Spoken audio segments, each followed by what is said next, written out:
बोलिए प्रेम से श्री सद्गुरु महाराज की जय।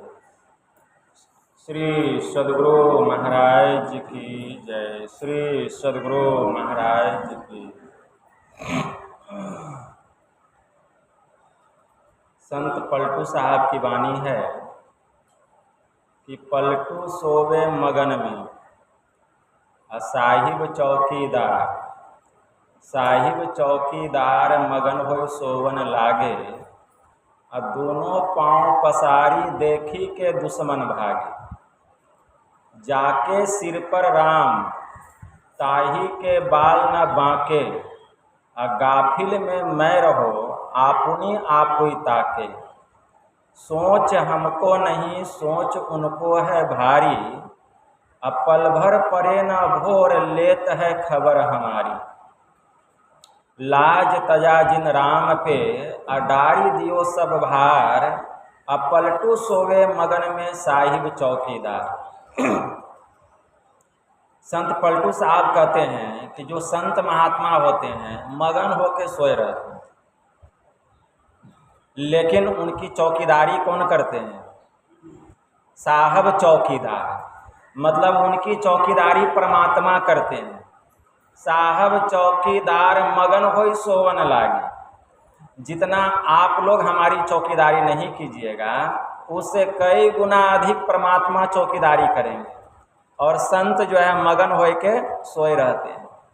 मगन होई सोवन लागी, दोनों पांव पसारी देखी के दुश्मन भागी। और जब कोई दुश्मन आता है संत महात्मा को देखता है सोए हुए, तो उनका चेहरा देखना तो दूर, उनके पाँव को देखता है, दोनों पाँव को, तो देखता है कि वहाँ जमदूत खड़े हैं मुगदर लेकर के। उनके पाँव को ही देख करके भाग जाता है। दोनों पाँव पसारी देखी के दुश्मन भागे, जाके सिर पर राम ताही के बाल न बांके।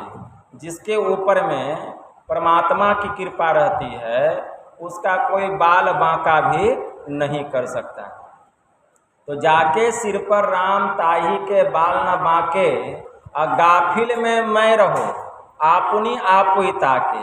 इसलिए सोच हमको नहीं सोच उनको है भारी, पल भर परे न भोर लेत है खबर हमारी। इसलिए लाज तजा जिन राम पे डारी दियो सब भार, पलटू सोवे मगन में साहिब चौकीदार। परमात्मा जो है ऐसे महापुरुषों की चौकीदारी करते हैं। एक बड़े उच्च कोटि के हजरत हो गए, उनका नाम था हजरत लुकमान।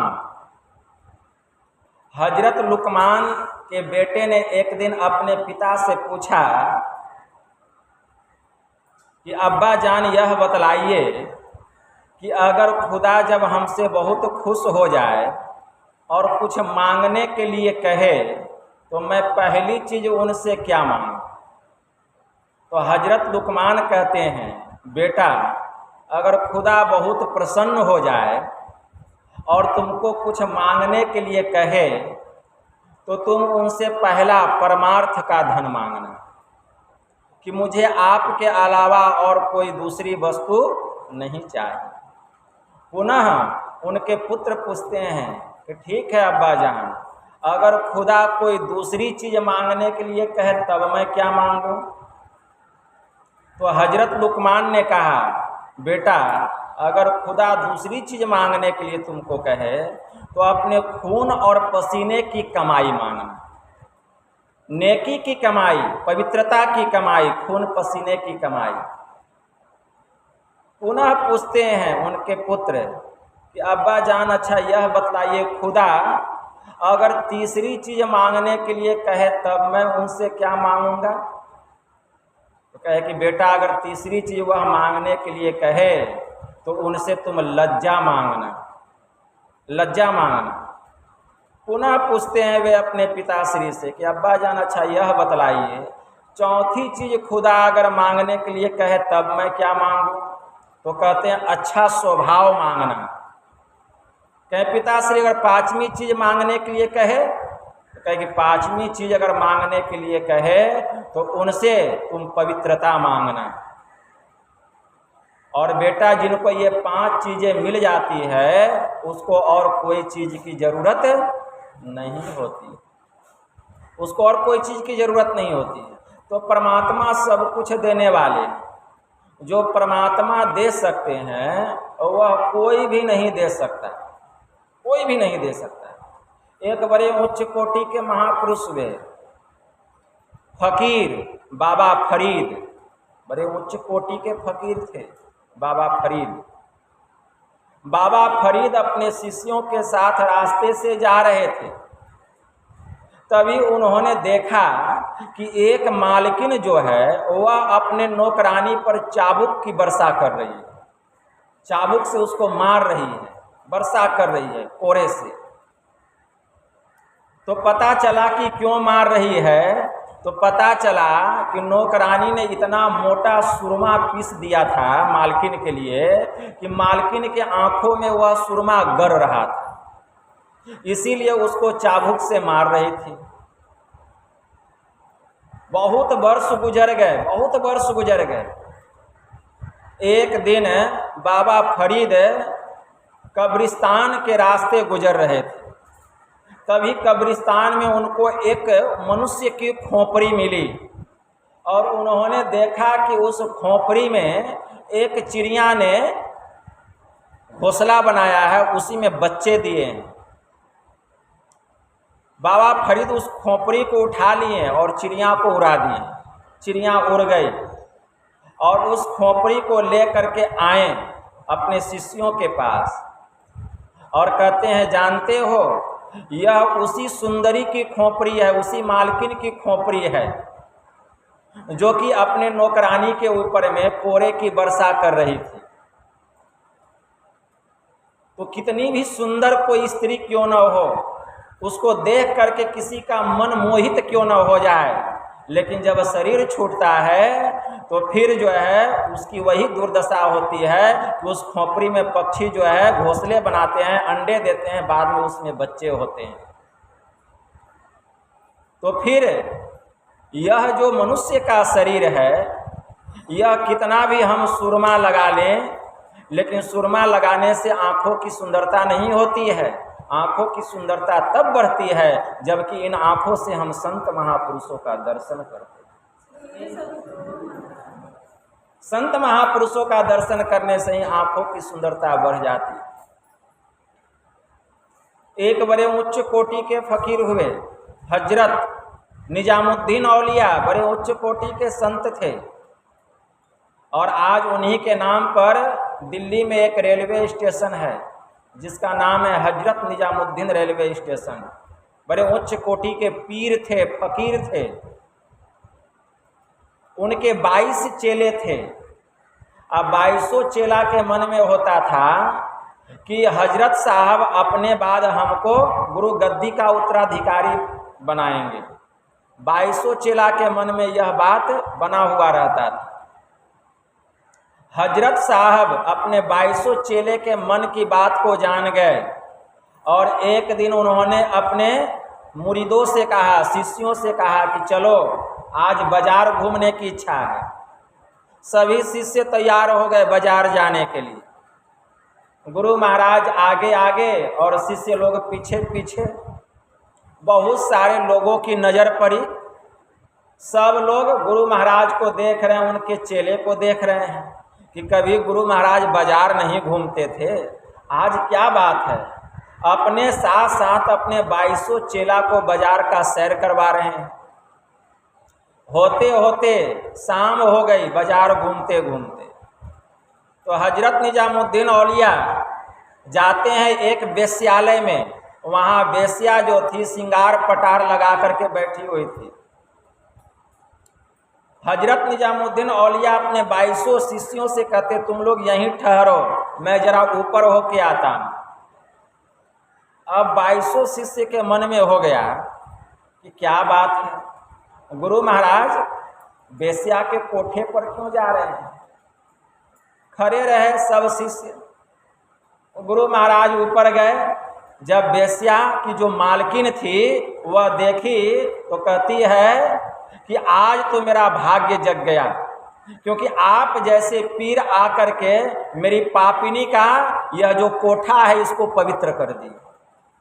आप जैसा पीर फकीर आकर मेरी इस पापिनी के कोठे पर आकर मेरे कोठे को पवित्र कर दिए। आज तो मेरा भाग्य जग गया। बोलिए पीर साहब, फकीर साहब, मैं आपकी क्या सेवा करूं? हजरत निजामुद्दीन औलिया कहते हैं सेवा यही करना है कि पहले तुम एक कमरा हमको दो। वह वेश्या एक साफ सुथरा कमरा करवा करके पीर साहब को दे देती है। पीर साहब उस कमरे में चले जाते हैं और उस वेश्या की मालकिन से कहते हैं कि मेरे लिए एक कटोरा दाल, 4 फुलका रोटी और 1 बोतल में शरबत ढक करके लेकर के आओ। वह अपने एक नौकर को बुलाती है जो मालकिन थी और कहती है जाइए पीर साहब के लिए ये सब खाने का सामान लेकर आइए। वह नौकर जाता है और एक थाल में ढक करके 1 कटोरा दाल, 4 फुलका रोटी ढक दिया, अब बोतल जो है हाथ में लेकर के ऊपर आता है। सब शिष्यों की नज़र पड़ती है, यह क्या गुरु महाराज ये क्या खाएंगे? देखते हैं हाथ में बोतल है, किसके लिए लेकर के जा रहे हैं? कहते हैं आपके गुरु महाराज के लिए लेकर के जा रहे हैं। अब सभी शिष्यों के मन में हुआ गुरु महाराज शराब पिएंगे और थाली में जो है लगता है कि कबाब है उसको खाएंगे। अब जो है शराब पिएंगे, कबाब खाएंगे। अब सबके मन में जो श्रद्धा थी गुरु के प्रति वह श्रद्धा समाप्त हो गई।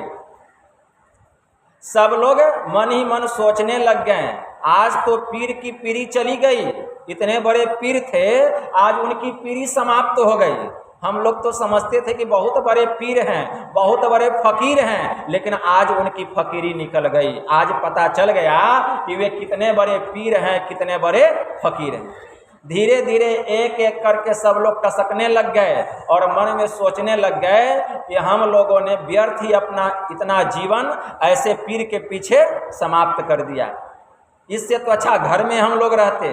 एक एक करके सब लोग टसकने लग गए और रात भर गुरु महाराज उसी कोठे पे रहे।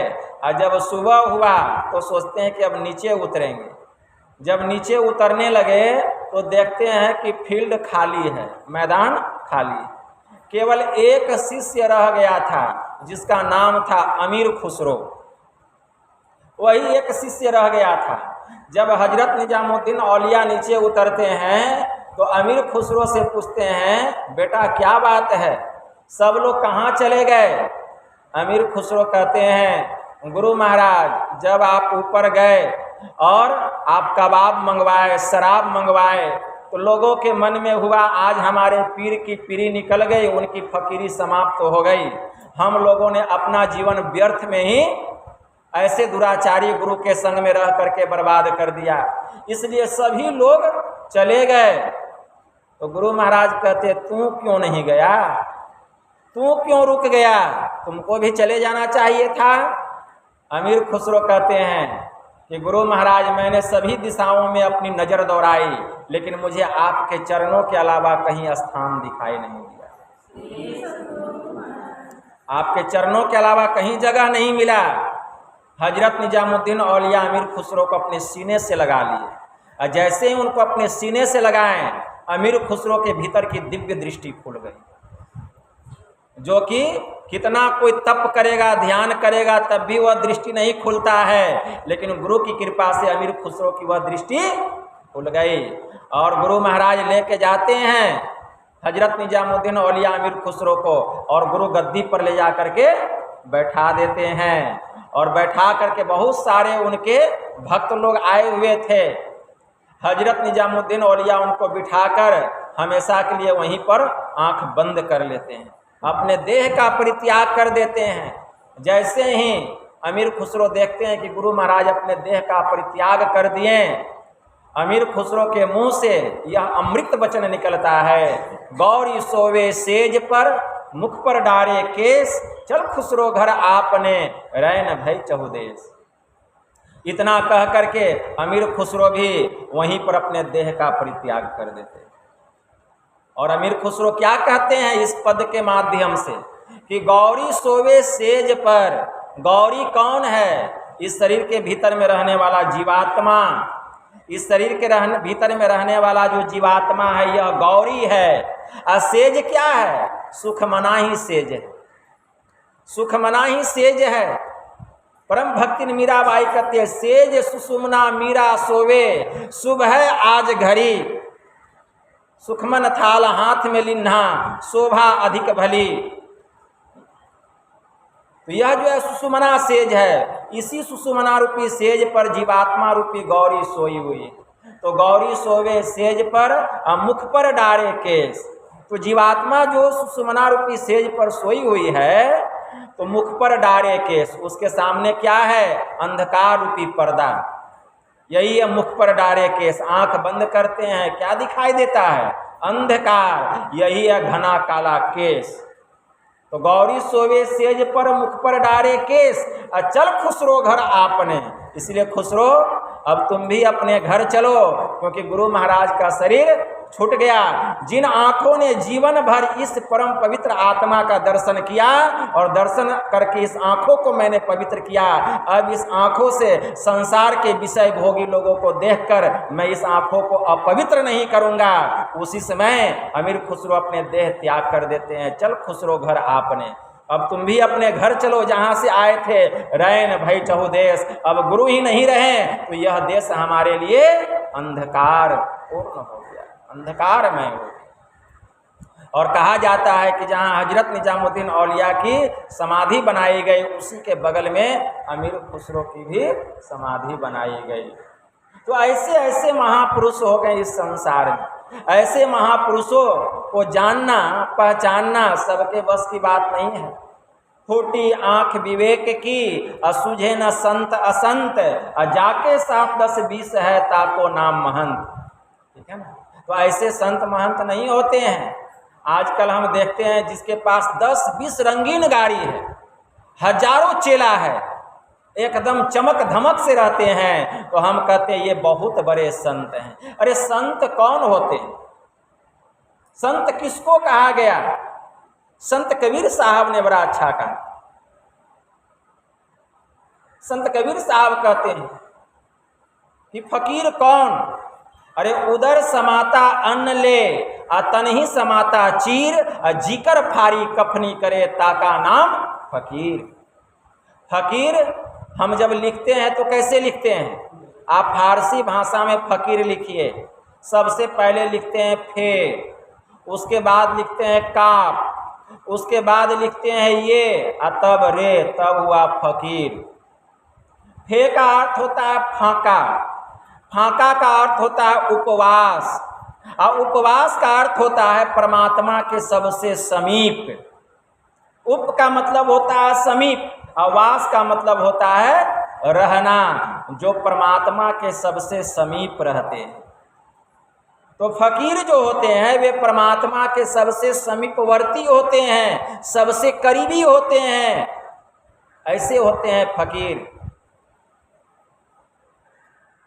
काफ, काफ का अर्थ होता है कनायती, कनायती का अर्थ होता है संतोषी।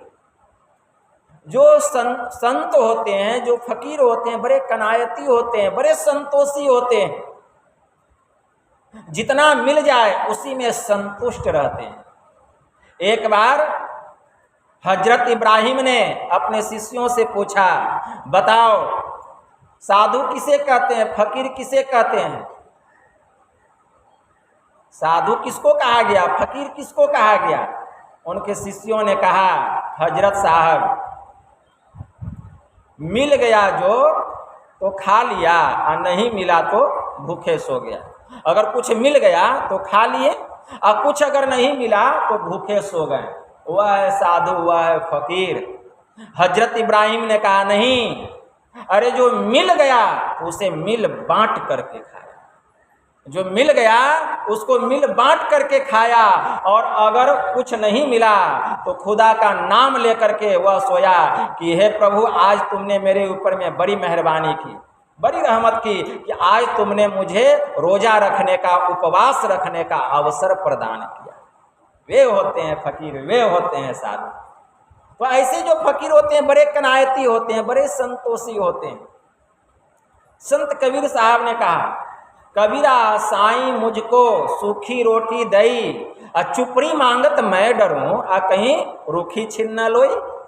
इसलिए रूखा सूखा खाई के ठंडा पानी पी, देखी बिरानी चुपड़ी मत ललचावे जी। ऐसे होते हैं फकीर, बड़े कनायती होते हैं, बड़े संतोषी होते हैं। जो कुछ भी मिलता है मिल बांट करके खाते हैं। अगर कुछ नहीं मिलता है तो प्रभु का नाम लेकर के सो जाते हैं कि प्रभु आज तुमने मुझे उपवास रहने का अवसर प्रदान किया।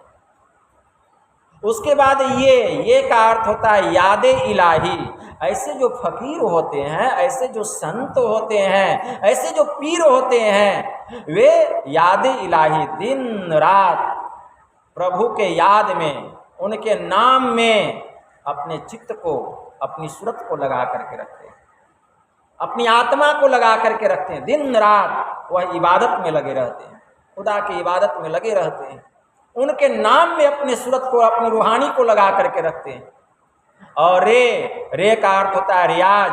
मतलब ऐसे जो पीर होते हैं, ऐसे जो फकीर होते हैं, वे खुदा का दीदार किए हुए, खुदा का साक्षात्कार किए हुए वे पीर होते हैं, वे पैगंबर होते हैं, वे संत होते हैं, वे फकीर होते हैं। ऐसे होते हैं संत। इसलिए संत कबीर साहब ने कहा, उदर समाता अन्न ले, तन ही समाता चीर, जीकर फाड़ी कफनी करे, ताका नाम फकीर। ऐसे पीर और फकीर की जो सेवा करते हैं उन पर कृपा होती है, ईश्वर की कृपा होती है। वे परमात्मा के सबसे समीप होते हैं।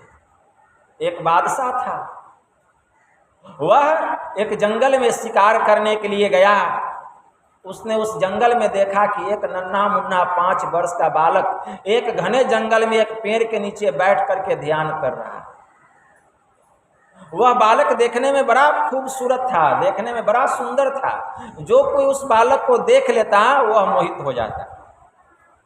बादशाह ने उस बालक के पास जाकर कहा कि बेटा, यह जंगल बड़ा घना है, इसमें बड़े बड़े हिंसक और विषैले जीव जंतु रहते हैं, बाघ सिंह रहते हैं, सर्प बिच्छू रहते हैं, वे तुझे मार करके खा जाएंगे। इसलिए तू चल मेरे साथ, मेरे राजमहल में रहना। जैसा भोजन मैं करता हूँ वैसा भोजन तुमको भी मिलेगा, जैसा वस्त्र मैं पहनता हूँ वैसा वस्त्र तुमको भी मिलेगा पहनने के लिए। और जब मैं सो जाता हूँ तो मेरे जो पहरेदार हैं वे मेरी पहरेदारी करते हैं। उसी तरह जब तू भी सो जाएगा तो तेरी भी पहरेदारी करेंगे। वह छोटा सा 5 वर्ष का बालक कहता है, क्या कहता है कि बादशाह सलामत, मेरा मालिक ऐसा है जो स्वयं भोजन नहीं करता है लेकिन हमको भोजन कराता है। मेरा मालिक ऐसा है जो स्वयं वस्त्र नहीं पहनता है लेकिन हमको वस्त्र पहनाता है। मेरा मालिक ऐसा है जो स्वयं सोता नहीं है लेकिन बादशाह सलामत जब मैं सो जाता हूँ तो इस घने जंगल में, जिसको कि आप कह रहे इसमें बड़े बड़े हिंसक जीव जंतु विषैले जीव जंतु रहते हैं, वे तुमको मार करके खा जाएंगे, तो मेरा मालिक ऐसा है जब मैं सो जाता हूँ तो वह जग करके मेरी रखवाली करता है। अगर आप भी ऐसा करने के लिए मेरे साथ तैयार हैं तो मैं अभी आपके साथ जाने के लिए तैयार हूं। तो बादशाह सलामत कहते, तू कहना क्या चाहता है कि मैं भूखे रहूं और तुझे भोजन कराऊं, मैं नंगे रहूं और तुझे वस्त्र पहनाऊं, और तू सो जाए और मैं जग करके तेरी चौकीदारी करूं, पहरेदारी करूं? वह बालक कहता है, बादशाह सलामत, मेरा मालिक तो ऐसा ही है। अगर आप ऐसा नहीं कर सकते तो मैं आपके साथ नहीं जा सकता, आप जाइए अपने राजमहल। बादशाह सलामत सोचने लगे, इस घने जंगल में ऐसा मालिक कौन है? तो वह कहते हैं, अरे यह घना जंगल है, विषैले विषैले जीव जंतु रहते हैं, इस घने जंगल में ऐसा मालिक कौन है जो स्वयं भोजन नहीं करता है, तुझे भोजन कराता है, स्वयं वस्त्र नहीं पहनता है, तुझे वस्त्र पहनाता है, स्वयं सोता नहीं है, तू सो जाता है तो जग करके तेरी रखवाली करता है? ऐसा मालिक इस जंगल में कौन है? वह बालक अपना उंगली उठाया आसमान की ओर, कहा कि वह मालिक है परमात्मा, वह मालिक परमात्मा है। वह भोजन नहीं करता है लेकिन हम लोगों को भोजन कराता है। परमात्मा को भोजन की आवश्यकता नहीं है। गोस्वामी जी ने लिखा उस ब्रह्म के संबंध में, परमात्मा के संबंध में, बिनु पग चलई सुनय बिनु काना, कर बिनु कर्म करय विधि नाना, आनंद रहित सकल रस भोगी, बिनु बानी बक्ता बर जोगी, अतन बिनु परस नयन बिनु देखा, ग्रही घ्राण बिनु बास असेखा, अस भांति अलौकिक करनी, महिमा जासु जाई नहीं बरे। ऐसे है वे परमात्मा। उनको भोजन की क्या आवश्यकता है? उनको क्या हम भोग लगाएंगे, क्या खिला पिला दे कि वे खुश हो जाएं और हमको दर्शन दे दे, जो वरदान मांगे मिल जाए? उनको कुछ नहीं चाहिए। संत कबीर साहब ने कहा, क्या मांगू कछु थिर न रहाई, देखत नयन चलियो जग जाई, 1 लाख पूत 1.25 लाख नाती, जा रावण घर दिया न बाती। लंका सी कोट समुद्र सी खाई, जा रावण की महल, जा रावण की खबर न पाई। सोने का महल और रुपये के छाजा, छोरी चले नगरी के राजा, आवत संग न जात संगाती, का भय दल बांधे हाथी, कहे कबीर अंत की बारी, हाथ झारी जो चला जुआरी। एक दिन सब यहीं छूट जाएगा, कुछ भी जाने वाला नहीं। तो क्या मांगू परमात्मा से? अरे परमात्मा से कुछ मांगना तो धन दौलत क्या मांगते हैं, पुत्र पुत्री क्या मांगते हैं? परमात्मा से परमात्मा को ही मांग लो। जिसको परमात्मा मिल जाते हैं उसको संसार का भी सब संपदा मिल जाता है, सब संपदा मिल जाता है। उनसे कुछ मांगने की जरूरत नहीं है। उनको कैसे हम खुश करें? आर्य धर्म के प्रवर्तक हो गए स्वामी दयानंद सरस्वती, उनकी वाणी में आया, अजब हैरान हूं भगवान, तुमको कैसे रिझाऊं मैं, ना कोई वस्तु ही है ऐसी जिसको सेवा में लाऊं। दुनिया में ऐसी कौन वस्तु है जो प्रभु के चरणों में हम रख दें तो परमात्मा खुश हो जाए? हीरा मोती जवाहरात, कीमती कीमती रत्न, मणि माणिक।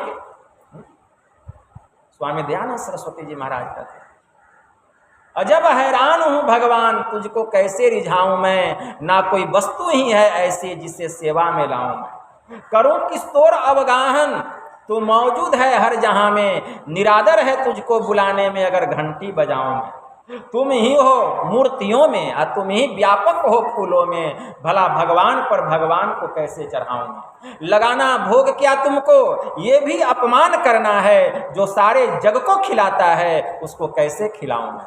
वह तो पूरी दुनिया को खिलाता है, उसको हम क्या खिलाएंगे। तुम्हारी रोशनी से रोशन है सूर्य चांद और सितारे।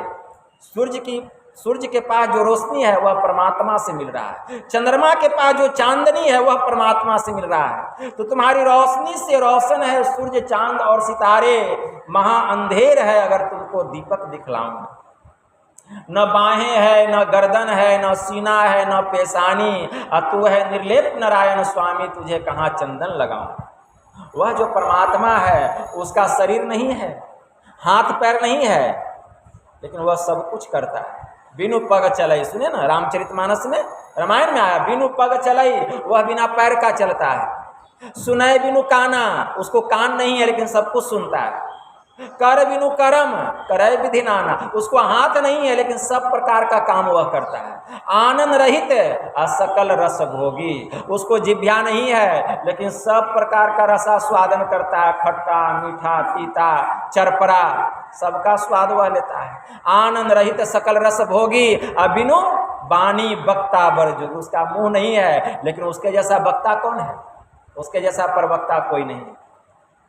बिनु बानी बक्ता बर जोगी, तन बिनु परस, उसको शरीर नहीं है लेकिन सबसे वह दरस परस करता है। नयन बिनु देखा, आंख नहीं है सब कुछ देखता है। ग्रही घ्राण बिनु बास असेखा, नासिका नहीं है लेकिन सब दुर्गंध सुगंध को वह लेता है।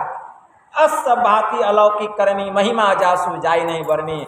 वह परमात्मा ऐसा है जिसकी करनी ऐसी है, उसके बारे में कौन जान सकता है।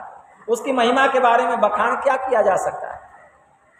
वह परमात्मा ऐसा है, उस परमात्मा की हमें भक्ति करनी है, उस परमात्मा की भक्ति करनी है। उस परमात्मा की हम भक्ति कैसे करेंगे, उसकी हम सेवा कैसे करेंगे, उसको क्या चाहिए, यह ज्ञान इस सत्संग में होता है, इस सत्संग में होता है। प्रभु को कुछ भी नहीं चाहिए। अगर कुछ चाहिए तो प्रभु को आप चाहिए और कुछ नहीं चाहिए, हम चाहिए और हमको प्रभु चाहिए। हम का मतलब यह शरीर नहीं, हम का मतलब यह शरीर नहीं, यह नहीं कि परमात्मा को हम चाहिए तो यह शरीर चाहिए, नहीं। हम का मतलब इस शरीर में रहने वाला जो रूह है, जो आत्मा है, वही परमात्मा। कैसे कैसे दे इस आत्मा को परमात्मा को भेंट? अपना क्या करें, हत्या कर लें? हत्या करने से यह आत्मा परमात्मा के चरणों में समर्पित नहीं होता है, क्योंकि हत्या करने से एक ही शरीर मरता है। और यह जो आत्मा है 5 शरीरों के भीतर में, स्थूल शरीर, सूक्ष्म शरीर, कारण शरीर, महाकारण शरीर और केवल्य शरीर, ये 5 शरीरों के भीतर में यह आत्मा रहती है। और जब तक 5 शरीरों को कोई पार नहीं करेगा, उस परमात्मा को प्राप्त नहीं कर सकता है। चाहे कोई कितना भी सिद्धि को प्राप्त कर ले, कितना भी किसी का योग बल ऊंचा हो जाए, कोई बहुत कारनामा दिखला दे, बहुत लीला कर ले, लेकिन जब तक इन 5 शरीरों को वह पार नहीं करेगा, वह परमात्मा को प्राप्त नहीं कर सकता। इन 5 शरीरों को पार करने के लिए क्या करना पड़ेगा? 5 शरीर इस शरीर के भीतर में, कोई बाहर में कितना भी दौड़ेगा, एक भी शरीर से छुटकारा नहीं मिलेगा। इसीलिए संतों ने कहा, महापुरुषों ने कहा, इसके लिए गुरु से जुक्ति जान करके अंतर में ध्यान लगा, अपने भीतर में ध्यान लगा। इसी के लिए है ध्यान। गुरु से जुक्ति जान करके ध्यान करना पड़ेगा। ध्यान करते करते एक एक शरीरों को पार करके हम 5 शरीरों को पार करते हैं। संत कबीर साहब ने कहा, घर में घर दिखलाई दे सतगुरु संत सुजान, 5 शब्द धुनकार धुनी बाजत गगन निशान। संत दादू दयाल जी महाराज ने कहा, क्या कहते हैं? संत दादू दयाल जी महाराज कहते हैं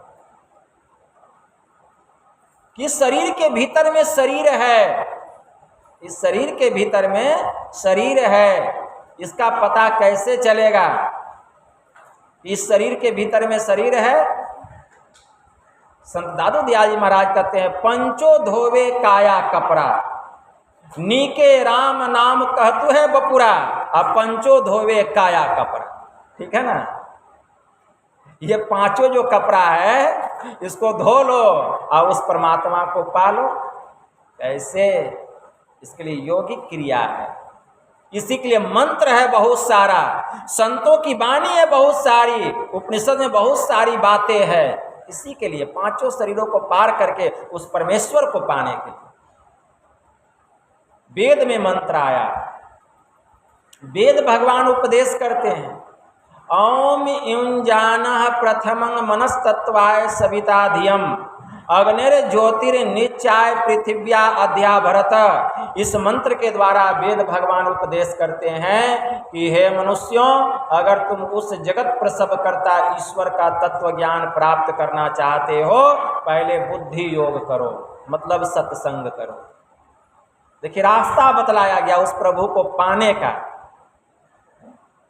पहले बुद्धि योग करो। इसीलिए हमारे परमराध ने निचोड़ को रखा सत्संग योग में कि उस प्रभु को हम कैसे पाएंगे, इसको पाने का कौन कौन सा वेद में मंत्र है, उस प्रभु के पास जाने का कौन कौन सा उपनिषद में मंत्र है। वेद को 2 भागों में बांटा गया है, ब्राह्मण और संहिता। यही 2 भागों में वेद को बांटा गया। ब्राह्मण में केवल कर्म कांड है और संहिता में केवल ज्ञान कांड, केवल ज्ञान की बात भरी हुई है। आप ब्राह्मण में पढ़िएगा केवल कर्म कांड, संसार में कैसे रहना है, क्या करना है, पितृ मिलन कैसे करवाना है, कोई जन्म लेगा तो उसके लिए कैसे संस्कार कराना है, 16 संस्कार क्या होता है, जनेऊ क्या होता है, कोई शरीर छूट गया किसी का तो उसके लिए श्राद्ध कैसे करेंगे, क्रिया कर्म कैसे करेंगे, शादी विवाह में कौन कौन सा मंत्र का उच्चारण किया जाता है, ये सब कर्म कांड में है, जिसको ब्राह्मण कहा गया। तो वेद का 2 भाग, एक ब्राह्मण और दूसरा संहिता। और संहिता में केवल ज्ञान कांड, मतलब यह आत्मा परमात्मा से कैसे मिले। तो महापुरुषों ने संहिता को रखा, ज्ञान को रखा, तो अभी जो आप सुन रहे हैं संहिता से सुन रहे हैं, यह वेद की वाणी, कि वेद भगवान उपदेश करते हैं कि हे मनुष्यों, अगर तुम उस जगत प्रसव करता क्यों कहा गया? माँ जब प्रसव करती है तो बच्चे का जन्म होता है ना। और जब परमात्मा प्रसव करते हैं तो इस सृष्टि का जन्म होता है। इसीलिए परमात्मा को प्रसव करता कहा गया। परमात्मा ने प्रसव किया तो यह सृष्टि हुआ। हमारे परमाराध्य ने कहा, ये प्रकृति द्वय उत्पत्ति लय होवे प्रभु की मौज से, ये अजा अनाद्या स्वयं है, हरगिज न कहना चाहे। मतलब यह प्रकृति परमात्मा के मौज से हुई है, परमात्मा ने प्रसव किया तो, लेकिन एक दिन इसका नाश भी होगा। यह हमेशा रहने वाला नहीं है। उसी तरह एक दिन तुम्हारा जन्म हुआ है तो एक दिन इस शरीर का नाश भी होगा। हमेशा यह शरीर इस संसार में रहने वाला। तो वेद भगवान उपदेश करते हैं, अगर तुम उस जगत प्रसव करता सर्वेश्वर का, परमेश्वर का तत्व ज्ञान प्राप्त करना चाहते हो तो पहले बुद्धि योग करो, सत्संग करो। पहले सत्संग करना पड़ेगा। सत्संग सबको मिलता है, सबको नहीं मिलता है। जिसके पास पुण्य का पूंजी होता है, जैसे आपके पास बहुत जब पूंजी जमा हो जाता है, एक एक पाई करके आप जमा करते हैं, और जब बहुत बड़ा पूंजी हो जाता है तब उससे आप कोई कीमती वस्तु खरीदते हैं। अगर आपको हीरा खरीदना हो तो रुपए, 2 रुपए, 100 रुपए, 1000 रुपए में मिल जाएगा? लाखों करोड़ रुपया चाहिए। तो जब पूंजी बहुत जमा होता तब कीमती वस्तु प्राप्त होता है। उसी प्रकार यह सत्संग सबको नहीं मिलता है। जब जीवात्मा के पास शुभ कर्मों की पूंजी होती है, पुण्य कर्मों की पूंजी होती है, तब जीव को यह सत्संग मिलता है। सबको सत्संग नहीं मिलता है। भगवान श्री राम ने कहा, पुण्य पुंज बिनु मिलहि न संता, सत्संगति संस्कृति कर अंता। और यह जो सत्संगति है, संस्कृति क्या? आवागमन। भगवान श्री राम ने कहा, सत्संगति असंस्कृति कर अंता। सत्संगति संस्कृति को नाश करती है। संस्कृति किसको कहा गया? आवागमन, बार बार जन्म लेना और बार बार मरना। हमारे परमाराध्य ने कहा, आवागमन सम दुख दूजा, है नहीं जग में कोई, इसके निवारण के लिए प्रभु भक्ति करनी चाहिए। कि आवागमन से छुट्टी पाने के लिए, मुक्ति पाने के लिए हमें ईश्वर की भक्ति करनी चाहिए। तो पहले बुद्धि योग करना पड़ेगा, मतलब सत्संग, तब मानस योग और अग्नि की ज्योतियों का योग। मानस योग मतलब मानस जप और मानस ध्यान। अग्नि की ज्योतियों का योग मतलब दृष्टि की दोनों धारों को एक करना।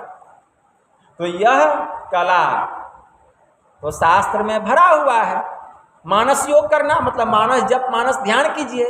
अब लोग वेद को पढ़ लिया, लोग उपनिषद को पढ़ लिया कि नहीं, अगर हमको परमात्मा को पाना है तो सत्संग करना पड़ेगा, मानस जप करना पड़ेगा, मानस ध्यान करना पड़ेगा। तो जप ध्यान करने लगा, किसी भगवान के नाम का जप, किसी देवी के नाम का जप, किसी देवी के रूप का ध्यान, किसी देवता के रूप का ध्यान, लेकिन अपने मन से नहीं। यही बात वेद में तो यह ज्ञान भरा हुआ है। अग्नि की ज्योतियों को एक करना, अग्नि की ज्योति को वह क्या समझा कि अग्नि की ज्योति को कोई एक कैसे करेगा? लेकिन अग्नि की ज्योति है क्या?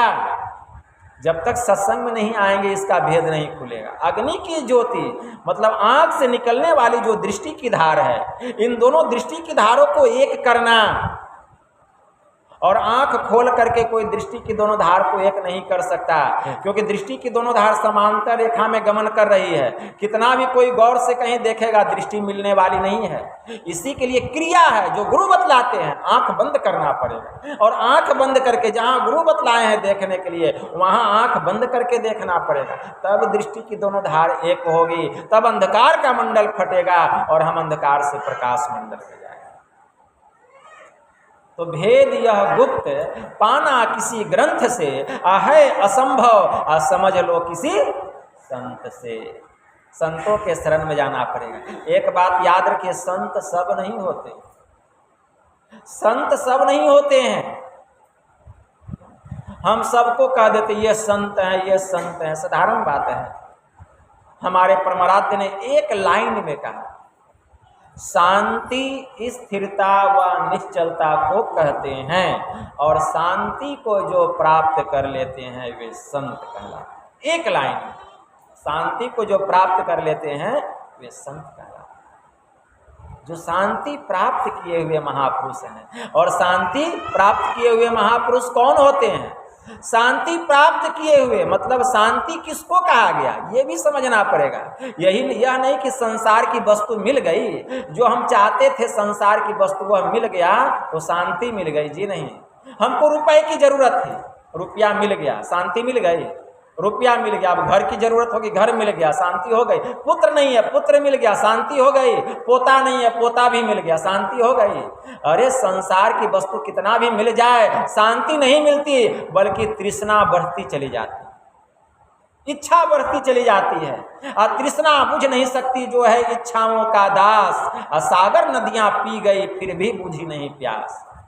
सागर में जाके कितनी नदी गिरती है, लेकिन सागर की प्यास कभी समाप्त नहीं होती है। तो इच्छा से शांति नहीं मिलती है, इच्छाओं की पूर्ति से। इच्छाओं की पूर्ति होती जाएगी, तृष्णा बढ़ती जाएगी। इसलिए संसार के विषय में, संसार के पदार्थों में, भौतिक सुख में शांति नहीं। तो शांति किसको कहा गया? हमारे परमाराध्य ने जो कहा कि जो शांति को प्राप्त कर लेते हैं वे संत कहलाते हैं। तो गुरु महाराज ने लिखा, शांति स्वरूप सर्वेश्वर जान।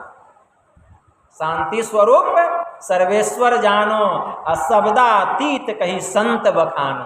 क्षर अक्षर के पार है वही, अगुण सगुण के परेशने। ये जो संत होते हैं परमात्मा को प्राप्त किए हुए होते हैं। शांति स्वरूप परमात्मा, जो परमात्मा को प्राप्त कर लेते हैं वे शांत हो जाते हैं। ठीक है ना, शांत हो जाते हैं, एकदम शांत, जरा सा भी हलचल नहीं। परमात्मा शांति स्वरूप है, उस परमात्मा को प्राप्त करना पड़ेगा। और यह जो शरीर मिला है हम लोगों को, उसी परमात्मा को पाने के लिए मिला है। और जब तक वह परमात्मा नहीं मिलेंगे, और अगर आप इसमें लगे हुए हैं, बार बार आपको मनुष्य का शरीर मिलेगा। अगर इस काम में आप लगे हुए हैं, परमात्मा मिले नहीं, लेकिन बार बार परमात्मा को पाने के लिए आप भक्ति कर रहे हैं, तो बार बार मनुष्य का शरीर मिलेगा। एक दिन प्रभु मिलेंगे, एक दिन परमात्मा मिलेंगे। इसी के लिए तो भक्ति है, इसी के लिए तो सेवा है। उस प्रभु को पाने के लिए यह सेवा है, यह भक्ति है। स्वामी रामकृष्ण परमहंस ने बड़ा अच्छा कहा, परमात्मा हम सबके भीतर कैसे रहता है जानते हो? जैसे अमीरों के घर की स्त्रियां पर्दे के भीतर रहा करती, अमीरों के घर की स्त्रियां जैसे पर्दे के भीतर रहा करती है, वैसे ही परमात्मा हम सबके भीतर रहता है। वह स्त्रियां देख लेती है अपने घर में कि कौन आया और कौन गया, पर्दे के भीतर से देख लेती है कि उसके घर में कौन आया और कौन गया, लेकिन आने जाने वाला उसको नहीं देख पाता। उसी तरह से इस संसार में रह करके हम क्या कर रहे हैं, पाप कर रहे हैं कि पुण्य कर रहे हैं, अच्छा कर रहे हैं कि बुरा कर रहे हैं, कोई देखे चाहे नहीं, लेकिन परमात्मा जो भीतर में रह रहा है वह सब कुछ देख रहा है, वह सब कुछ देख रहा है। तो वैसे ही परमात्मा हम सबके भीतर रहते हैं, उसी तरह परमात्मा हम सबके भीतर रहते हैं। तो परमात्मा जो हमारे भीतर में है उसका ज्ञान कहाँ होगा? बाहर में नहीं, भीतर में होगा। इसलिए उस प्रभु को पाने के लिए अपने भीतर में ध्यान लगाना चाहिए। इसलिए वेद में बड़ा अच्छा मंत्र आया, ओम युक्तवाय सविता देवान सबर यतो धिया दिवम बृहद ज्योतिः करिष्यतः सविता प्रसुवातीतान। इस मंत्र के द्वारा वेद भगवान उपदेश करते हैं कि हे योगाभ्यास सीखने वाले मनुष्यों, सच्चे सदगुरु के द्वारा ही योग का भेद जानकर तुम अपने भीतर की महान दिव्य ज्योतियां और दिव्य गुण युक्त अनाहत नाथ दोनों को प्राप्त करो। और वह संत सदगुरु जिनसे इस योग का भेद जानना चाहिए, इसके लिए निमित्त मतलब एकमात्र किससे? देवी देवता से नहीं, ईश्वर से। ईश्वर से, परमात्मा से इस प्रकार की स्तुति करो कि हे जगत प्रसव करता ईश्वर, आप ऐसे विद्वानों को, ऐसे संत सदगुरु को इस धराधाम पर, इस धरती पर भेजें, जिनसे इस योग का भेद जानकर, भक्ति की युक्ति जानकर हम अपने भीतर की महान दिव्य ज्योतियां और दिव्य गुण युक्त अनाहत नाथ दोनों को प्राप्त करें और आप सुख स्वरूप परमात्मा को जान सकें, आपको पहचान सकें। इसकी युक्ति कौन बतलाएंगे? संत सदगुरु बतलाएंगे। तो सत्संग में यह ज्ञान होता है, ठीक है ना। यहाँ कोई लंबा लंबा कथा कहानी नहीं होता है, ज्ञान की बात। यह जो आत्मा है इसका ज्ञान कैसे होगा, अपनी पहचान कैसे होगी, किस लिए इस संसार में आए हैं और हम क्या कर रहे हैं, कैसे हम मालिक के पास जाएंगे, उसका उपाय क्या है, उसके लिए हम क्या करें। संत मत यह नहीं कहता है कि तुम अपना घर बार छोड़ दो, संत मत नहीं कहता है तुम अपना परिवार छोड़ दो, संत मत यह नहीं कहता है तुम अपना रोजगार छोड़ दो। अपने घर बार परिवार में रहो, रोजगार करो, लेकिन संत सदगुरु से सदयुक्ति जान करके त्रयकाल संध्या करो, तीनों समय का ध्यान करो और दोनों समय का सत्संग करो। यही पुण्य जब जमा होगा तो एक दिन तुमको प्रभु के पास लेके चला जाए, एक दिन परमात्मा से मिला दे, यही पुण्य है। लेकिन हम तो घर बार में रहते हैं, परिवार में रहते हैं, रोजगार भी करते हैं, लेकिन यही काम हम नहीं करते। मतलब संतों से सदयुक्ति जानकर त्रयकाल संध्या नहीं करते हैं, सत्संग नहीं करते हैं, बाकी सब काम होता है, कोई काम नहीं छूटेगा, घर नहीं छूटेगा, परिवार नहीं छूटेगा, रोजगार नहीं छूटेगा। सत्संग छूट जाए तो छूट जाए, ध्यान छूट जाए तो छूट जाए, लेकिन वह सब छूटने वाला नहीं। इसलिए संत महापुरुष ये नहीं कहते। यही पुण्य जब जमा होगा तब क्या होगा, तो केनोपनिषद में एक बड़ा अच्छा मंत्र आया। जब जब इस बात की चर्चा होती है तो उपनिषद का मंत्र मेरे जुबान पर आता है कि कौन कौन वह मंत्र है, और गुरु महाराज वह मंत्र भेज देते हैं, ठीक है ना। उपनिषद में यह मंत्र आया है, केनोपनिषद में, इह चेदी दथ सत्यम अस्ति न चेदी हा वेदिन महति विनिष्टि भूतेषु भूतेषु विचित्य धीरा प्रत्यास्माद लोकाद मृता भवन्ति। अगर इस जन्म में ब्रह्म को जान लिया तब तो अच्छा है, अगर उसे नहीं जान पाया तब तो बहुत भारी हानि।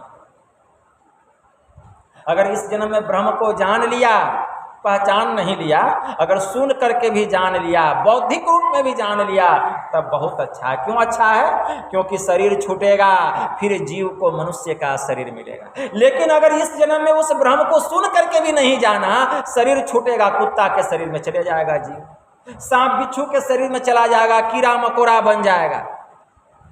भटकते रहिए 84 लाख में, आकर 4,84,000 जोनी भ्रमत यह जीव अविनाशी, फिरत सदा माया कर प्रेरा, काल कर्म स्वभाव गुण घेरा। काल कर्म स्वभाव गुण के घेरे में पड़कर यह जीव भटकते रहता है, दुख पाता है, बाप बाप चिल्लाता है, लेकिन कोई उसको बचाता नहीं। इसलिए भगवान बुद्ध ने अपने भिक्षुओं से कहा, हे भिक्षुओं, ध्यान करो, ध्यान करो, ध्यान करो। कहीं बेपरवाही के बदले, देखते हैं लोग कितना बेपरवाह होता है, बोलते रहिए ध्यान करो ध्यान करो, बेपरवाह, उधर मोबाइल रे, उधर टीवी रे, उधर कैरम बोर्ड रे, उधर लूडो रे, उधर घूमना, उधर फिरना। भगवान बुद्ध वही कहते हैं, ध्यान करो ध्यान करो, और फिर क्या कहते हैं, कहीं बेपरवाही के बदले। बेपरवाही मतलब समझते हैं, कहेंगे कुछ तो करेगा कुछ। मतलब हमारे गुरु महाराज कहेंगे त्रयकाल संध्या करो, सत्संग करो, लेकिन कहेंगे बाबा न करेंगे, रोजगारे में रहेंगे, घरे में रहेंगे, परिवारे में रहेंगे, तो यही हुआ बेपरवाही। तो भगवान बुद्ध कहते हैं, हे भिक्षुओं, ध्यान करो ध्यान करो, कहीं बेपरवाही के बदले नरक में धधकता हुआ आग का गोला मुंह में न निगलना पड़े। और जलते समय अब नरक में आग का धधकता हुआ गोला मुंह में डालेंगे तो मुंह जलेगा नहीं जलेगा? एगो कोयला लेके मुंह में डालिएगा तो देखिएगा जलता है कि नहीं। एकदम धधकता हुआ अग्नि से कोयला निकालिएगा, चिमटा से मुंह में घुसाइएगा, मुंह जलेगा कि नहीं? मुंह जलेगा। तो भगवान बुद्ध कहते कहीं नरक में धधकता हुआ आग का गोला मुंह में न निकलना पड़े और जलते समय चिल्लाकर यह न कहना पड़े बाप रे बाप, हाय यह दुख है, यह न कहना पड़े। जलते समय चिल्लाकर यह न कहना पड़े कि हाय यह दुख है। इसीलिए ज्ञान बिना ध्यान नहीं और ध्यान बिना ज्ञान नहीं है। जिसमें ज्ञान और ध्यान दोनों है वही तो मुक्ति के समीप है, वही तो निर्वाण के समीप है। भगवान बुद्ध ने यह गाथा कही, पाली भाषा में है, धम्मपद में आया। भगवान बुद्ध कहते हैं कि ध्यान करो, कहीं बेपरवाही के बदले आग का धधकता हुआ गोला मुंह में न निगलना पड़े और जलते समय चिल्लाकर यह न कहना पड़े कि हाय यह दुख है। अरे ज्ञान बिना ध्यान नहीं और ध्यान बिना ज्ञान नहीं। जिसमें ज्ञान और ध्यान दोनों है वही निर्वाण के समीप है। और उन्होंने यह गाथा कही, नत्थी ध्यानम अपयस पय्या, नथी अझायतो यम ही ध्यान अचपैया च स वे निब्बान संति के। प्रज्ञा विहीन को ध्यान नहीं होता, ध्यान नहीं करने वाले को ज्ञान नहीं होता। जिसमें ज्ञान और ध्यान दोनों है वही तो निर्वाण के समीप है, वही मुक्ति के समीप है, वही परमात्मा के समीप है। ध्यान करना पड़ेगा। देवों के देव महादेव ने भगवान ब्रह्मा जी प्रजापति ब्रह्मा जी जब आए तो भगवान महादेव से यही प्रश्न किए कि हे देव, हे महादेव, संसार के लोग त्रय ताप से संतप्त हो रहे हैं, जीव के परम कल्याण के लिए कोई उपाय बतलाइए। हे प्रभु, कोई योग को श्रेष्ठ बतलाते हैं जीव के कल्याण के लिए, कोई ज्ञान को श्रेष्ठ बतलाते हैं प्रभु, लेकिन मैं जानना चाहता हूं कि दोनों में श्रेष्ठ क्या है जिससे कि जीव का परम कल्याण हो जाए। भगवान महादेव ने कहा, योग सिखोपनिषद में यह मंत्र आया। भगवान शिव जी कहते हैं, योग हीनम कथम ज्ञानम मोक्षदम भवति भोह योगो अपि ज्ञानहीनस्तु न क्षमो मोक्ष कर्मणि तस्मा ज ज्ञानम च योगम च मुमुक्षुरढिरम भयसे। भगवान शिव जी ने कहा कि योगहीन जो ज्ञान है भला मोक्ष कार्य में समर्थ कैसे हो सकता है। जिस प्रकार योगहीन ज्ञान मोक्ष कार्य में समर्थ नहीं हो सकता, उसी प्रकार ज्ञान रहित जो योग है, हे ब्रह्मा जी, वह मोक्ष कार्य में समर्थवान कैसे हो सकता है। इसलिए मेरे विचार में योग साम्राज्य की चाहना रखने वाले मुमुक्षु प्राणी को चाहिए कि वह योग और ज्ञान दोनों का दृढ़ता के साथ अभ्यास करे। मतलब योग भी चाहिए और ज्ञान भी चाहिए, दोनों चाहिए। बहुत लोग योग का मतलब नहीं समझते। योग का मतलब होता है मिलना, मोटा मोटी भाषा में समझिए, महीन ज्ञान में नहीं जाइए, मोटा बात समझिए। योग का मतलब मिलना और ज्ञान का मतलब जानना। याद तो रहेगा, योग का मतलब मिलना। जैसे देखते हैं किताब में रहता है, गणित का किताब में योग फल निकालो, रहता है 2 और जोड़ 2, क्या कीजिए, मिला दीजिए, कितना हो गया 4।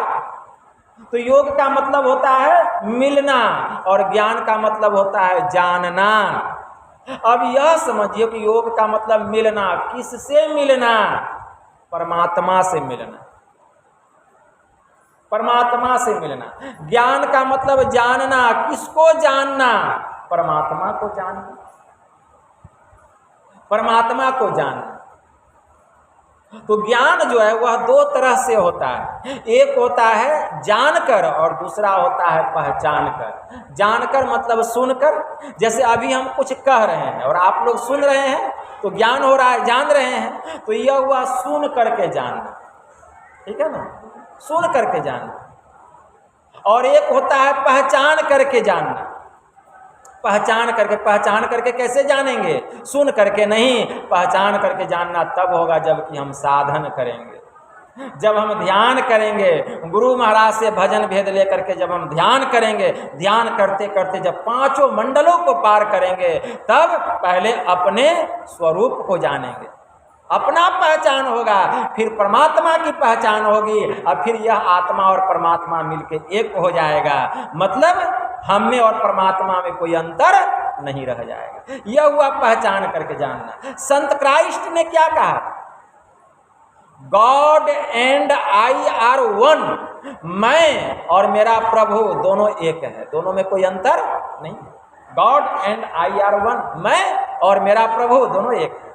उन्होंने पहचाना, ठीक है ना। ये हुआ पहचान करके जानना। तो यह जानना कैसे होगा? पहचान करके, ध्यान करके, सभी आवरणों को पार करके इसके लिए ध्यान करना पड़ेगा। और एक होता है सुन करके, जो आप सुन रहे हैं। तो पहचान करके जो जानना है वही पूर्ण ज्ञान है। सुन करके जो जानना है यह अधूरा ज्ञान है। अब पहचान करके जो जानना होगा वह पूरा ज्ञान होगा। तो पहचान करके ज्ञान कैसे होगा? इसी के लिए है योग। योग का मूल अर्थ होता है भक्ति। इसके लिए भक्ति करनी पड़ेगी।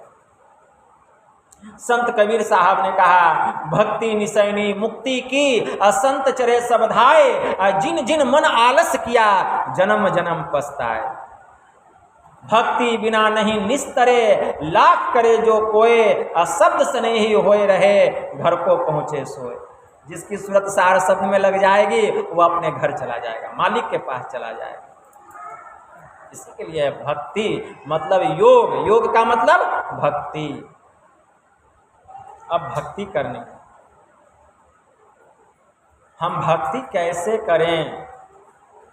हमारे परमाराध्य ने कहा, देखिए ज्ञान के अंदर में डूबते चले जाइएगा, कितना भी गहराई में जाइएगा लगेगा अभी कुछ नहीं मिला है। लेकिन हाँ, जो डूबेगा उसको लगेगा कुछ नहीं मिला है। जैसे गोताखोर समुद्र की गहराई में जब जाता तो पता अभी कुछ नहीं मिला है, अभी कुछ नहीं मिला। ऊपर में छोटी छोटी मछली, अंदर में जाएगा बड़ी बड़ी मछली, और भीतर में जाएगा बड़ी बड़ी हवेल रहती है जो कभी कभी ऊपर में आती है। उसके नीचे तब उसके तलहथी में जब जाता है तब मोती रहता है। समुद्र की तलहथी में मोती छिपा हुआ रहता है, उसको मोती मिलता है। तो ज्ञान की जब गहराई में हम जब गोता लगाएंगे तब पता चलेगा। डुबकी मारी समुद्र में, निकसा जाए आकाश, गगन मंडल में घर किया, हीरा पाया दास। इस शरीर रूपी समुद्र में डुबकी लगाना पड़ेगा, संत कबीर साहब ने कहा। और निकसा जाए आकाश, ब्रह्मांड में निकल जाओ। डुबकी मारी समुद्र में, निकसा जाए आकाश। अब बतलाइए, एक प्रोफेसर पढ़ा रहे थे अपने बच्चे लोगों को यही संत कबीर साहब की वाणी कॉलेज में, ठीक है ना। हिंदी से कोई लोग पीएचडी करते हैं, पढ़ा रहे थे। संत कबीर साहब की वाणी आ गई कि डुबकी मारी समुद्र में, निकसा जाए आकाश। कोई समुद्र में डुबकी लगाएगा तो आकाश में कैसे निकलेगा? समुद्र में डुबकी लगाएंगे तो आकाश में निकलेंगे? अब इसको कैसे समझाया जाए? तो वो हुजूर के पास आए, महर्षि संतसेवी परमहंस जी महाराज के पास, और यही पद को रखें कि हजूर कोई डुबकी मारेगा समुंदर में तो आकाश में कैसे निकलेगा? तब महर्षि संतसेवी परमहंस जी महाराज कहने की कृपा किए, अरे डुबकी मारी समुद्र में, इस शरीर को समुद्र कहा गया है। मैं मरजीवा समुद्र का, डुबकी मारी एक, मुट्ठी लाया ज्ञान की, जामे वस्तु अनेक। ठीक है ना। एक विद्वान था, उसका नाम था सर्वाजीत। सर्वाजीत सबसे शास्त्रार्थ वह करते रहता था, और शास्त्रार्थ करते करते सबको शास्त्र में हरा करके अपना नाम सर्वाजीत रख दिया। मतलब जो सब पर विजय करता हो, सब पर शासन करता हो, सर्वाजीत, जिसको कोई नहीं जीत सकता। वह अपनी माँ के पास गया, वो अपनी माँ से कहा कि माँ, सब लोग हमको सर्वाजीत कहते हैं, तुम हमको सर्वाजीत क्यों नहीं कहती हो? माँ समझ गई कि इसको विद्वता का बड़ा अहंकार हो गया, विद्वता का अहंकार हो गया है। उसकी माँ संत कबीर साहब की चेली थी, शिष्या थी। वह कहती है, बेटा जिस दिन तुम संत कबीर साहब को हरा दोगे ना, उसी दिन मैं तुमको सर्वाजीत कहूँगी। सुनना था, बैलगाड़ी निकाला, मोटर कार तो था नहीं पहले, बैलगाड़ी। अब बैलगाड़ी पर निकाल करके वेद, उपनिषद, रामायण, पुराण सब लाद लिया, और सब पोथी पत्रा लेकर चला संत कबीर साहब का घर शास्त्रार्थ करने के लिए। ढूंढते ढूंढते जब चला काशी नगरी, काशी में रहते थे संत कबीर साहब। जब चला, करकराती धूप, जेठ की दोपहरिया, प्यास लग गई चलते चलते। रास्ते में देखा कि एक कुआं है, पनिहारिन पानी भर रही थी, पनिहारिन पानी भर रही थी। वह पनिहारिन के पास गया और कहा बहुत जोरों की प्यास लगी है, जरा पानी पिला। वह पनिहारिन पानी पिला दी। वह पूछती है कि ब्राह्मण देवता कहाँ जा रहे हैं? कहा कि मैं संत कबीर साहब से शास्त्रार्थ करने जा रहा हूँ। तुमको पता है उनका घर कहाँ है? वो अभी कबीर साहब की चेली थी जो पानी भर रही थी कुएं पर। वह कहती है हाँ हमको पता है कबीर साहब का घर कहाँ है, लेकिन आप जा सकेंगे वहाँ? क्यों नहीं जा सकेंगे? कहा कि ठीक है तो बता देती हूँ। कहा बताओ। तो वह पद में कहती है कबीर का घर शिखर पर, जहाँ सिल हिली गैल, अब पाँव न टीके पिपीली का, अब पंडित लादत बैल। अरे कबीर का घर तो हिमालय की चोटी पर है, वहाँ पिपरी भी नहीं जा सकती है, और तुम सोती हुई बैलगाड़ी पर पोथी पत्रा लेकर हम पहुँच जाएंगे, कैसे जाओ? उसको झटका लगा। कहा तुम कौन हो? तो वह कहते मैं उन्हीं की शिष्या हूँ। वे सोचने लगे जब शिष्या इतनी ज्ञानी है तो वे कितना ज्ञानी होंगे, जब उनकी शिष्या इतनी ज्ञानी है वे कितने ज्ञानी होंगे? कहा अच्छा ठीक है। फिर बाद में बतलाई यहाँ घर है, चले जाइए, एक खजूर का गाछ मिलेगा, तार का भी गाछ है बगल में, और एक तोता रहता है, वह दिन रात राम का ही नाम जपता है, तो समझ जाइए वही कबीर का घर है। कहा ठीक है। गए। अब सोचे कि उनकी शिष्या इतनी ज्ञानी है, वे कितना ज्ञानी होंगे, तो वे अपना बुद्धि लगाते हैं। जब जाने लगे तो एक कमंडल में लबालब पानी भरा, लबालब पानी। और संत कबीर साहब के पास पहुँचे, और संत कबीर साहब के पास जा करके कमंडल में लबालब जो पानी भरा हुआ था एकदम उसके कंठ तक पानी भरा हुआ था, रख दिए। संत कबीर साहब के पास रख दिए, मतलब अभी मुंह से बोल के शास्त्रार्थ नहीं हो रहा है, मौन होकर के, बोलना नहीं है, मौन होकर के शास्त्रार्थ। तो वह जो लबालब पानी रखा एक कमंडल, तो वह पानी रखने का भाव क्या था संत कबीर साहब के पास कि जैसे इस कमंडल में पानी लबालब भरा हुआ है, वैसे ही मैं ज्ञान में लबालब भरा हुआ, मैं ज्ञान में लबालब भरा हुआ। संत कबीर साहब समझ गए। वे क्या करते हैं, अपने चिथरा से खोलते हैं धोती, धोती भी उनका फटा हुआ था, चिथरा में एक सुइया धागा से कपड़ा सीते थे, कपड़ा बुनते थे, लपेट के रखे थे, जहाँ कपड़ा बच जाता था सुइया धागा से सी लेते थे। तो वह सुइया निकालते हैं और खड़ा करके वह सुइया उस कमंडल में डाल देते। वह भी तो विद्वान था, समझ गया। मतलब कि उनका कहने का मतलब क्या हुआ, संत कबीर साहब का कहने का मतलब ये हुआ कि तुम ज्ञान में अवश्य लबालब भरे हुए हो, लेकिन मेरा ज्ञान इसी सुई के जैसा इतना महीन है, इतना पतला है कि देखो तुम्हारे ज्ञान को चीर करके इसके पेंदे में चला गया। यही हुआ इसका मतलब। वह समझ गया, वह तो विद्वान था, समझ गया कि इनका कहने का भाव यही हुआ। ठीक है ना। अब सैन सैन में बात समाप्त हो गई, सैन सैन में तो वह हार गया। अब बैन बैन में मुंह से वह कहता है कि बाबा हम आपसे शास्त्रार्थ करने आए हैं। बाबा कहते अरे शास्त्र तो हमने आज तक न देखा है न पढ़ा, तुम हमसे शास्त्रार्थ करने चले आए, मैंने शास्त्र को छुआ भी नहीं, तो हम तुमसे शास्त्र चर्चा कैसे करेंगे। तो सर्वाजित कहता बाबा तब आप लिख दीजिए कागज पर कि आप हार गए और सर्वाजित जीत गया। कहा अरे हम तो आज तक मसी कलम छुओ नहीं, कागज नहीं हाथ, हमने आज तक न कलम को छुआ, न स्याही में डुबाया, न कागज पर कुछ लिखा, क्योंकि हमको कुछ लिखना पढ़ना भी नहीं आता, तो हम कैसे लिखेंगे कि कबीर हार गया सर्वाजित जीत गया। तो सर्वाजित सोचने लगा अब क्या करें। तो उसके मन में एक उपाय आया। कहा बाबा अच्छा ठीक है, आप एक काम कीजिए, हम ही लिख देते हैं कबीर हारा सर्वाजित जीता, आप अंगूठा का ठप्पा दे दीजिए। कहा हाँ यह हो जाएगा। तो सर्वाजित अपने से लिख लिया कबीर हारा सर्वाजित जीता, अब बाबा का अंगूठा का ठप्पा लेके कागज के नीचे लगा दिया। और वह कागज का टुकड़ा लेके आया अपनी माँ के पास और कहा, माँ माँ देखो मैं कबीर को हरा के आ गया। कहा प्रमाण, प्रूफ क्या, दिखाओ। निकाला कागज का टुकड़ा, खोला, कहा पढ़ के सुनाओ। कहा माँ तुम ही देख लो। माँ देखती है तो कहती है, अरे बेटा मैं क्या देखूंगी, तू ही देख क्या लिखा हुआ है।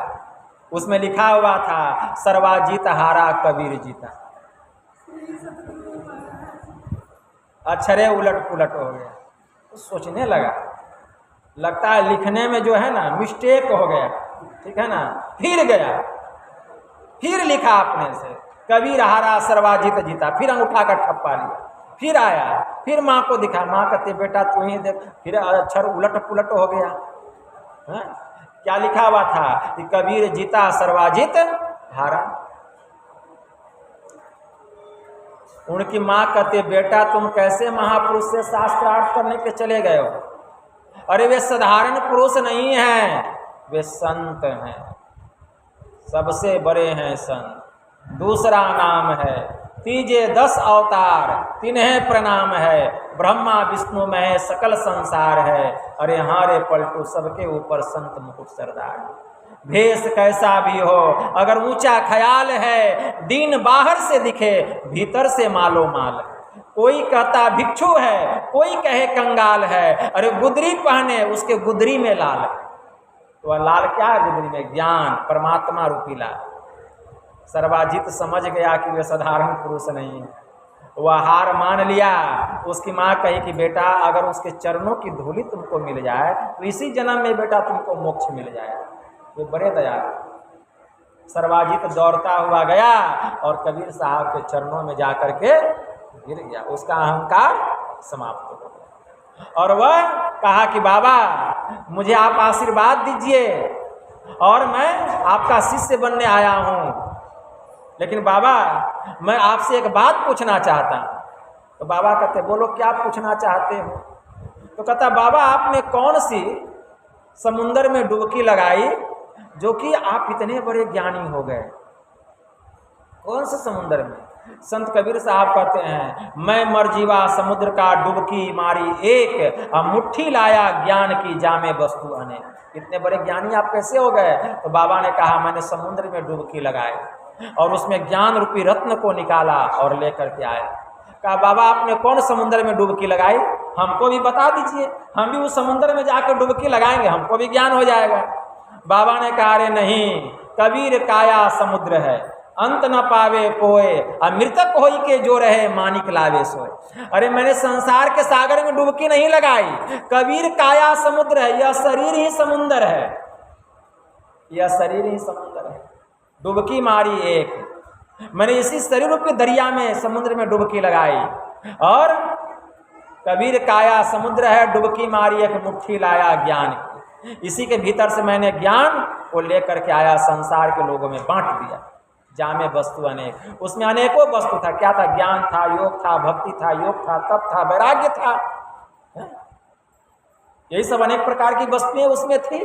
मैंने यही सब वस्तु लेकर के आया, ठीक है ना। वही हुजूर कहते हैं जब वो पढ़ा रहे थे प्रोफेसर साहब की डुबकी मारी समुद्र में और निकसा जाए आकाश। कोई समुद्र में डुबकी लगाएगा तो आकाश में कैसे निकलेगा? तो बाबा कहते हैं अरे संसार के समुद्र में डुबकी लगाने की बात बाबा कबीर नहीं कहते हैं, यह शरीर ही समुद्र है। जो कोई गुरु से ज्ञान लेकर के इस शरीर के भीतर में ध्यान लगाता है आंख बंद करके, और जिसकी दृष्टि की दोनों धार मिल जाती है सुषुम्ना में, वह इस शरीर को पार करके कहाँ निकलता है? ब्रह्मांड में प्रवेश करता है। तजो पिंड चढ़ी जाओ ब्रह्मांड ही, गुरु महाराज की वाणी है। तजो पिंड चढ़ी जाओ ब्रह्मांड ही, जो वीर हो अपेलो सुष्मन दृष्टि, शिस्त जो तीर हो, बिंदु नाद अगुवाई तुम ही ले जाएंगे, अरे हारे में ही ज्योति सहनाद की सैर कराएंगे, गुरु महाराज की वाणी। तो डुबकी मारी समुद्र में निकसा जाए आकाश, वह ब्रह्मांड रूपी आकाश में चला गया। गगन मंडल में घर किया, घर कहाँ बनाया? गगन मंडल में, सतलोक में। सतलोक में वो अपना घर बनाया, जहाँ जीव का अपना निज घर है, जिसको केवल्य मंडल कहा गया, वही है सतलोक। वह सतलोक में अपना घर बनाया, तो डुबकी मारी समुद्र में निकसा जाए आकाश, गगन मंडल में घर किया, सतलोक में अपना घर बनाया, हीरा पाया दास, और परमात्मा रूपी हीरा को उसने प्राप्त किया। वह हीरा क्या है? परमात्मा रूपी धन, परमात्मा रूपी हीरा को वह प्राप्त करता है। प्रोफेसर साहब समझिए, देखिए कितना ज्ञान छिपा हुआ था इस पद में। तो यहाँ परमात्मा रूपी हीरा को प्राप्त करने की बात आई, उस हीरा को वह प्राप्त कर लेता है। संत कबीर साहब ने कहा, लाली मेरे लाल की जित देखो तितलाल, लाली देखन मैं गई, अब मैं भी हो गई लाल। वह लाल क्या है? परमात्मा। लाल लाल जो सब कोई कहे, सबकी गांठी लाल, गांठी खोली के परखे नाही, तासो भयो कंगाल। ठीक है, जड़ और चेतन की गांठ को खोलिए, अब परमात्मा रूपी लाल को प्राप्त कर लीजिए। यह ज्ञान कहाँ मिलेगा? इस सत्संग में मिलेगा। ठीक है ना? इसलिए यह शरीर मिला है, मनुष्य का शरीर। घर में रहिए, परिवार में रहिए, रोजगार कीजिए, व्यवसाय कीजिए, लेकिन गुरु से ज्ञान लेकर के, भजन भेद लेकर के त्रयकाल संध्या कीजिए और सत्संग कीजिए, तब ही कल्याण होगा। यही थोड़ा सा आप लोगों की सेवा में मैंने कहा। बस इतना ही कहकर गुरु महाराज के श्री चरणों में प्रेम पुष्प समर्पित करते हुए मैं अपनी वाणी को यहीं विराम देता हूँ। बोलिए प्रेम से श्री सद्गुरु महाराज की जय।